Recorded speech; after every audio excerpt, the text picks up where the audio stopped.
byana byanzengeje ku ma SMS ararara se nka nagufasha gutera ndijo ngavuze ute mbana n'ibiraya hano sanga niga yanje yo ni neza akakoma n'imwe twasonga cyangwa wikanga uje shaje bireka mana ase wonda abaturage b'iki gihe ubu nguri ku ma SMS nagutse inama y'isibo yatera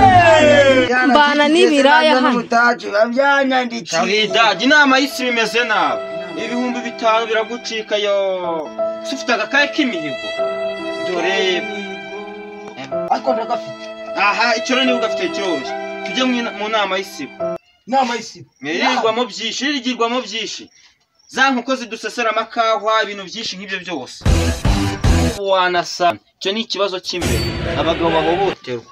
tugende mu tuba ko kantu tambitsemo ni kezera mohotera umugore wanje nizaniye ndetse umuntu ahohotera umugore we yazanye gute gira uti ni sawa ntago ari wo muhohotera waguhohotera ko ndabona umeze nk'ibibazo byakwisha kubitirwa mu rugo ijoro tutazi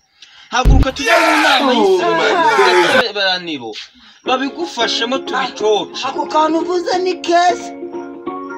ubundi ko ndi ku rugo njyenyine akaba yagiye yanakinze ubwo iryo si ihohotera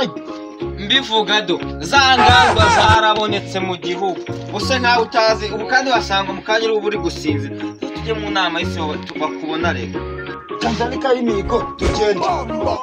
aha ikaye nayibonye rega reka ndatwigendere n'ubundi nta kindi bisigaye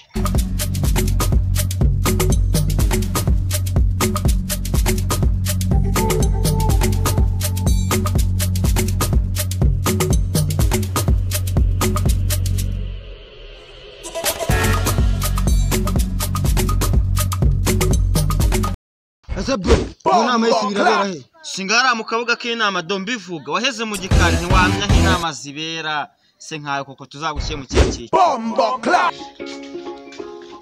reba nukuri kw'Imana ibihambirwa reba saa 11 zirageze kabisa kweli ubu ngubu biri mu bikira inama turatumira ntibiza kandi iyo babonetse ikibazo cy'uko bakubiswe n'abagore icyo kibazo cyubakizana kandi ngenda ndatumiza inama kuva saa 8 kugeza saa 12 bakiza inama turayikoramo iminota 3 ubu bari mu biki ubu biraza byidoga burya abayobozi tuyoboye imidugudu twararusha kandi ibi ngibi ngendagenda nabigeza imbere ya gitifu yarangiza akavuga ngo gengira agasibo basigaye barigize ibintu warya ngo ni muhembwa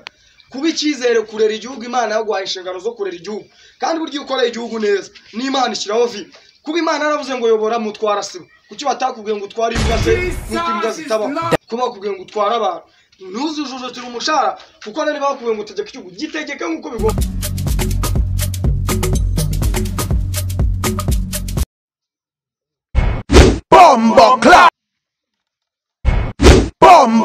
Shaka mbona muri kuza mwikunenga mwabarezi mwe muzi ko muje mu nama y'isibo kamuje gukora iki ko muri kuza byikwega dore wajya bifite ubunyamasyo mu maguru dore nakariya karesha na simukadi za 4G waje ugahambirwa muzatuma mvuga nabi kugeza ryari batwaremye bamenye mama kuko ni nk'abanyarwanda tugende ndakeka umuyobozi ingingo zabazanye ndakeka muzizi so nukuvuga ngo umudugudu wanyu n'abatwara sibo ndakeka haje amasibo atata kuri ayandi mu bibazo ndakeka haje indongozi ubutwari n'abadahemuka ukuvuga ngo rero ayo masibo yose ndakeka buri mugiye kugenda mutubwira se ibibazo biri mu midugudu wese murabona twakongeramo iki kumwanje nka mudugudu mitananga ripoti ngenderwaho ubundi ibibazo byanyu kwa gitifu tukabyigaho nkuko leta y'igihugu yatwizeye ndakeka ayo masibo nagiye mbavuga buri muntu ahaguruka ambwira n'isibo ryiwe n'ibibazo bino kuko ngo nabibabwiye na amasibo 3 aje gukemurirwa ibibazo byabo n'ibintu birimo numvisha ariko gangaza ngo abagabo mo baramumura kubitwa mukubitwa ko kwashe n'abagore barabigaranzuye ndabizi nk'umukuru w'umudugudu gusa ibyo sibyo byatuzanye buri mutwara sibo wese agiye guhakuruka avuga ikibazo cyiwe okay mugabanye urusakusha umutwazi w'isibo ryitwa abadahemuka arahari cyangwa yasibye haguruka shakura ubwega aho ngaho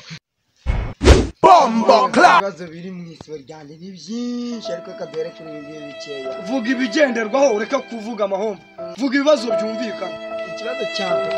bari baratunaniye mu isibo ryacu nta gukora umuganda nta kugira iki ngo mwabahaye ijambo da numvishe ngo mwabahaye ijambo mwese abayobozi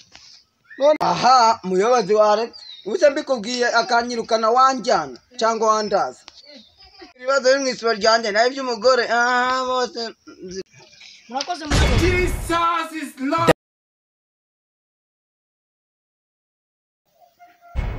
Bombo clap.